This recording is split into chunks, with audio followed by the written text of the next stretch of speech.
Hi friends, Mahanadi serial. Vijay என்ன பண்ணுறாங்க, ரொம்பவே ஃபீல் பண்ணிகிட்ருக்காங்க. காவேரி நம்மளை புரிஞ்சு வந்துட்டா இந்த பிரச்சனைலாம் இருக்கவே இருக்காது. இவளோட தொந்தரவும் தேவையில்லை, இந்த பேய் பிசாசு யாரும் நம்மளை வந்து முக்கிய மாட்டாங்க. காவேரி, நீ என்னை எப்போ தான் காவேரி புரிஞ்சுக்க போகிற அப்படின்னு சொல்லல, காவேரியோட கால் வந்து டிங் டிங் அப்படின்னு ரிங் அடிக்குது. பார்க்குறாரு, காவேரி நம்ம நினச்ச மாதிரி நமக்கு அடிச்சிட்டாலே பரவாயில்லையே அப்படின்னு சொல்லிட்டு கால் எடுத்து அட்டன் பண்ணி பேசுகிறாங்க. காவேரி, நீ கால் பண்ணிட்டியா? நீ கால் பண்ணதே எனக்கு நூற்றாண்டு வாழ்ந்த சந்தோஷம். சொல்லு காவேரி, என்னாச்சு என்ன அப்படிங்கிறாங்க. இல்லைங்க, நான் பேட்டியெல்லாம் பார்த்தேன், எனக்கு ரொம்ப மனசுக்கு கஷ்டமாக இருக்குது. எனக்கா நீங்கள் எவ்வளோ போராடிட்டு இருக்கீங்க அப்படிங்கிறாங்க. பார்க்குறாரு விஜய், என்ன காவேரி இதெல்லாம் போராடினா தான் உனக்கா நான் படுறேன் கஷ்டம் அப்படின்னு தெரியுமா? நான் உன் மேலே வச்சுருக்க லவ் உனக்கு புரியலையா அப்படின்னு விஜய் சொல்ல, இல்லை எனக்கு புரியுது, இருந்தாலும் நான் சொன்னதை நீங்கள் நிறைவேற்றணும்ல, நிறைவேற்றினா தான் நான் நிம்மதியாக அங்கே வந்து இருக்க முடியும். நான் சொன்னதை நிறைவேற்றுவேன் காவேரி, நீ கவலைப்படாமல் இரு அப்படின்னு சொல்லிக்கிட்டு இருக்கையில் இங்கே என்ன பண்ணுறாங்க, ராகினி அங்கேருந்து வருது. வந்த கையோட, தாத்தா பாட்டி இவளை விரட்டுறீங்களா இல்லையா, இவ அந்த வீட்டுக்குள்ளே வரக்கூடாது அப்படின்னு சொன்ன கையோட இங்கே காவேரி என்ன பண்ணுறாங்க, என்னங்க என்னாச்சு, ஏன் ராகினி எதுவும் பண்ணாதீங்க, அவளை பார்த்துக்கலாம் அப்படி இப்படிங்கிறாங்க. ஆனால் அதை காதில் வாங்கவே இல்லை, கட் பண்ணவும்ல. எதுக்கு நீங்கள் வந்த அப்படின்னு சொல்லிட்டு அப்படியே பின்னாடி போன்னு விரட்டிக்கிட்டே வராங்க. இங்கே பாருங்கள் விஜய், இது எங்கள் வீட்டு என் புருஷன் வீடு, நான் அப்படி தான் வருவேன், எதுவும் புருஷன் வீடு, ஓடி போயிரு, மரியாதையாக போயிரு, நீனும் அப்பன்னு பண்ணது எல்லாம் எனக்கு தெரியும், எனக்கு என்ன தெரியாது நினச்சிட்டு இருக்கீங்களா, மரியாதையாக போயிரு, சும்மா கிடந்த அவங்க வெண்ணிலா மாமாவையும் நீ மனசை கெடுத்து விட்டீங்க, போறியா என்னன்னு சொல்லி அப்படியே தள்ளி விடுறாரு. கரெக்டாக பசுபதி வந்து தான் பொண்ணை காப்பாற்றிடுறாரு. அப்படி தாங்கி பிடிக்கிறாரு. நம்ம பொண்ணை இப்படி ஆகி நிற்கிறாளே, ஐயோ ஏண்டி அப்படிங்கிற மாதிரி. ராகினி, என்னம்மாச்சு பாருங்கப்பா, இவர் இந்த விஜய் என்ன தள்ளி விட்டுட்டாரு அப்படிங்கிறாங்க. என்ன மாப்பிள்ள, என்ன ரொம்ப திமிரு வச்சு போச்சா? ஐயோ என்னையா திமிரு, வாங்கினது பத்தாதா, இன்னும் வேணுமான்னு அடிக்கையில் பார்த்தா லாரியிலேருந்து ஆளுக தும்முன்னு வராங்க. அடியாட்கள் வந்து அப்படியே டக்குன்னு விஜயை பிடிக்கிறாங்க. அங்கிட்டு பார்த்தீங்கன்னா தாத்தா பாட்டி எல்லாரையும் அப்படியே டக்குன்னு பிடிக்கிறாங்க. என்னங்கடா பண்ணுறீங்கன்னு அப்படியே கத்துறாங்க. பார்த்தா வெண்ணிலாவும் மாமாவும் வந்துடுறாங்க.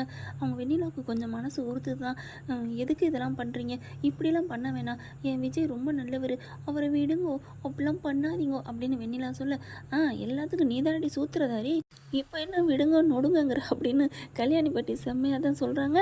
ஆனால் பார்த்தீங்கன்னா இங்கே பாரு, நான் சொல்கிறத நீ கேளுங்க, மரியாதையாக ஓடிடுங்க அப்படிங்கிறாங்க விஜய். ஐயோ நீ சொல்கிறத நாங்கள் கேட்கணுமா, நான் சொல்கிறத மாப்பிள்ளை, பெரிய மாப்பிள்ளை நீங்கள் கேட்கணும் அப்படிங்கிறாரு பசுபதி.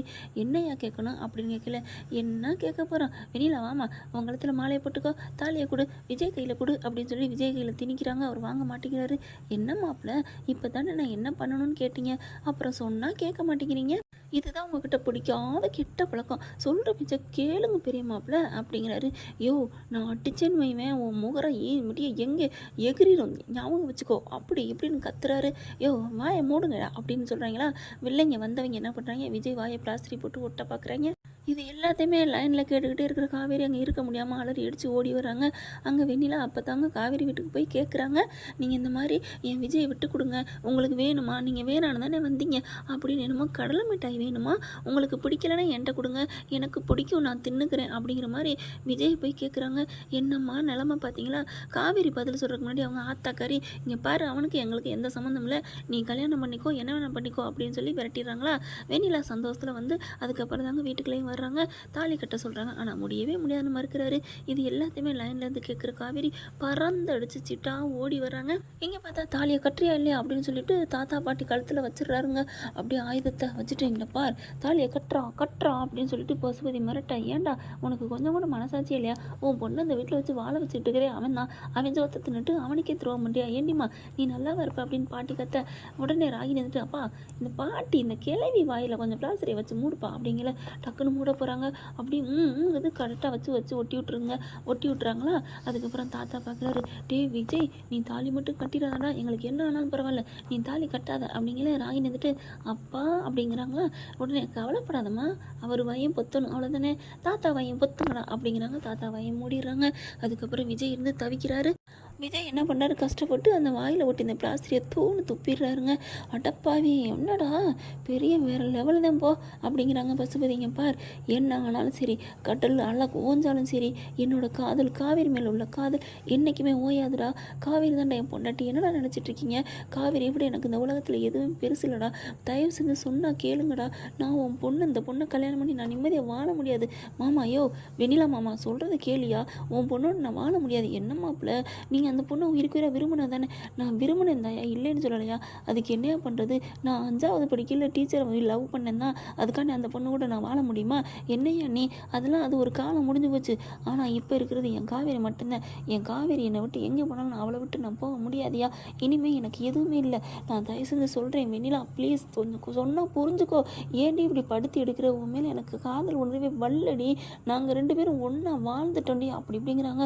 பார்த்தா அதெல்லாம் முடியாது, தாலியை கட்டுன்னு சொல்லல விஜய் அப்படின்னு காவேரி பார்த்தீங்கன்னா பறந்தடிச்சு ஓடி வந்து அப்படியே கட்டிக்கிறாங்க. காவேரி நீ எப்படி இங்கே வந்த அப்படிங்கல. ஆமாம் நான் எல்லாமே லைனில் கேட்டேன் அப்படின்னு, இந்த ஃபோனை பாருங்கள் அப்படிங்கிறாங்க. ஓ நான் கட் பண்ணாமல் விட்டுட்டேனா அப்படிங்கிறாரு விஜய். அதுக்கப்புறம் இங்கே பாருங்கடா, என்னடா நினச்சிட்டீங்க, என்ன நினச்சிட்டீங்க அப்படின்னு ரவுண்டு கட்டி அடிக்கிறாங்க. விஜய் பிடிச்சிருந்தவங்கலாம் கையெடுங்கடா அப்படின்னு சொல்லிட்டு கம்பு பெரிய கம்பை வச்சு நச்சுன்னு அட்டி சாத்திடுறாங்க. தாத்தா பாட்டியை விடுங்கடா அப்படின்னு அடிக்கிறாங்க. என்ன திமிரா அப்படின்னு ராகினி வர. இங்கே பார், நீ என்ன சொன்னாலும் சரி ஜம்பம் பழிக்காது, போலீஸுக்கு கால் பண்ணிட்டேன், இப்போ ரவுண்டப் பண்ணிடுவாங்க, வந்துக்கிட்டு இருக்காங்க அப்படின்னு சொல்லல. வீணு போலீஸ் வண்டி சவுண்டு கேட்குது. ரவுடிங்க பூரா அப்படியே எஸ்ஸாக பார்க்குறாங்க. வந்து போலீஸ் வந்தவங்க என்ன பண்ணுறாங்க, டக்குன்னு கழுத்தோட கொத்தா சேர்த்து பிடிச்சிடுறாங்க, கேட்சப் பண்ணிடுறாங்க. அதுக்கப்புறம் எல்லா ரவுடியிலையும் அல்லங்கடா போங்கடா அப்படின்னு சொல்லல. ஹலோ சார், இன்னொரு ரவுடி, பெரிய ரவுடி நிற்கிது, முதல்ல ரவுடி, அந்த முதல்ல ரவுடியை முதல்ல பிடிங்க அப்படிங்கிறாங்க. எங்கே அப்படிங்கிறாங்க. இதோ இங்கே நிற்கிறோம் தான், இது உங்கள் வீட்டு ஆள் இல்லையா? ஐயோ என்னங்க சார் நீங்கள் வேற, பிடிச்சிட்டு போங்க சார் அப்படிங்கிறாங்க தாத்தா. அதுக்கப்புறம் அப்படியே கைது பண்ண போகிறாங்க பசுவை. அடியே காவேரி, என்னை இங்கே வந்து நீ என்னை வந்து படுத்தி எடுக்கிறீல அப்படிங்கல, மாற்றி சொல்லுப்பா, நீ தாப்பா படுத்தி எடுக்கிற அப்படின்னு பாட்டி சொல்கிறாங்க. பாட்டி அப்பப்போ வாயை திறக்கிறாங்க. வாயை திறந்தாலும் ஒரு பஞ்சு டைலாக் நறுக்குன்னு தாங்க விடுறாங்க. உண்மையிலே பாட்டி வாயை திறக்கிறது ஒவ்வொரு நிமிஷம் காமிக்கிறத ஓயாமல் காமிச்சிருந்தாங்கன்னா சூப்பராக இருந்திருக்குன்னு நினைக்கிறவங்க கமெண்ட் பாக்ஸில் கருத்தை சொல்லிடுங்க. அடுத்து பார்த்தீங்கன்னா காவேரி விஜய் கட்டிவிட்டு இப்படி ரொம்ப சந்தோஷமாக இருக்காங்க. என்னை மன்னிச்சிருங்க, உங்களை புரிஞ்சுக்காமல் நான் அப்படி இருந்துட்டேனே. ஐயோ நீங்கள் என் மேலே இவ்வளோ பாசமாக இருக்கீங்களா, இவ்வளோ கஷ்டப்படுத்தி எல்லாரும் நோகடிக்கிறாங்க, ஆனாலும் நான் தான் வேணும்னு சொல்கிறீங்களா அப்படின்னு சொல்லிட்டு காவேரி கண் கலங்கி அழுகுறாங்க. அதுக்கப்புறம் நீங்கள் எனக்காக நீங்கள் சொன்னதை நிரூபிச்சிட்டீங்க. ஆமாம் காவேரி, நீ சொன்ன மாதிரியே வெண்ணிலாவை நான் கொஞ்ச நேரத்தில் அனுப்பிடுவேன், கண்டிப்பாக நீ மட்டும்தான், நான் மட்டும்தான் வாழ்வோம் அப்படிங்கிறாங்க. அதுக்கப்புறம் நான் மட்டும் நான் கொடுத்த வாக்கை நான் காப்பாற்றுறேன். என்ன காவேரி நீ வாக்கு கொடுத்த? ஆமாங்க, நீங்கள் சொன்னதை நிறைவேற்றிட்டீங்க, அதுக்கப்புறம் உங்களுக்கு ஒரு நான் பொக்கிஷத்தை கொடுக்க வேணாமா அப்படிங்கிறாங்க. பொக்கிஷமா, என்ன சொல்கிறேன் அப்படின்னு சொன்ன கேட்ட வயிற்றில் கையை வச்சு, இந்தா பாருங்கள் உங்களோட வாரிசு என் வயிற்றில் இருக்குது அப்படிங்கிறாங்க. அப்படியே ஷாக் ஆகுறாங்க எல்லாரும் சுற்றி நிற்கிறவங்க. ராகினி தாங்க அதிர்ச்சி ஆகுது. வெண்ணிலா அப்படியே சொங்கின்னு மயக்கம் போடுது. டக்குன்னு தாங்கி பிடிக்கிறாங்க. என்னது உண்டாயிருக்காளா அப்படின்னுட்டு. ஆனால் விஜய்னால சந்தோஷம் தாங்க முடியல. என்ன காவேரி சொல்கிற, உண்மையிலே நீ உண்டாயிட்டியா அப்படின்னு சொல்லிட்டு சந்தோஷத்தில் அப்படியே கட்டி பிடிச்சிக்கிறாங்க. அப்படியே 2 பேரும் அவ்வளோ ஆனந்தப்படுறாங்க. ஏன் காவேரி இது வரைக்கும் நீ சொல்லலை? இல்லைங்க, நீங்கள் வெண்ணிலா விஷயத்தில் ஒரு முடிவு எடுக்கணும்னு நினச்சேன், அதே மாதிரி எடுத்துட்டீங்க, அதுதான் நான் இப்போ உண்மையை சொல்லிட்டேன். இந்த சமயத்தில் நான் உங்களுக்கு பக்கபலமாக இல்லைன்னா நான் மனுஷியே இல்லை அப்படின்னு சொல்கிறாங்க. அப்படியே ரொம்ப ஹாப்பியாகிறாங்க. வெண்ணிலா என்ன பண்ணுறாங்க, பக்கத்தில் வராங்க.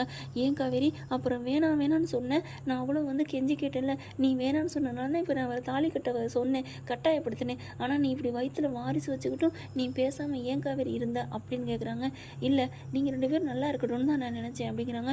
சாரி காவேரி, இனிமேல் நான் உனக்கு வாழ்க்கைக்கு இடைஞ்சலாகவும் தொந்தரவும் இருக்க மாட்டேன் அப்படின்ட்டு மாமா வாங்க போவோம் அப்படிங்கிறாங்க. ராகினி இப்போ வந்து வேகமா, ஐயோ போயிடாதீங்க அடி போடி, நீலாம் ஒரு மனுஷி அடி அப்படின்னு காரி துப்பாத குறையா திட்டி போட்டு வெண்ணிலா அங்கேருந்து கிளம்புறாங்க. காவேரி என்ன பண்ணுறாங்க, ரொம்ப ஹாப்பியாகிறாங்க. அப்படியே ராகினி ரவுண்டப் பண்ணுறாங்க. அப்படின்னு எல்லாரும் காரி துப்பிட்டு அங்கேருந்து கிளம்புறாங்க. என்ன ஃப்ரெண்ட் இப்படி போனால் சூப்பராக இருக்கா? இந்த பதிவு உங்களுக்கு பிடிச்சிருந்துச்சுன்னா உங்கள் பொண்ணான கையில் ஒரு லைக்கை போட்டு சப்ஸ்கிரைப் பண்ணிடுங்க. Thank you friends.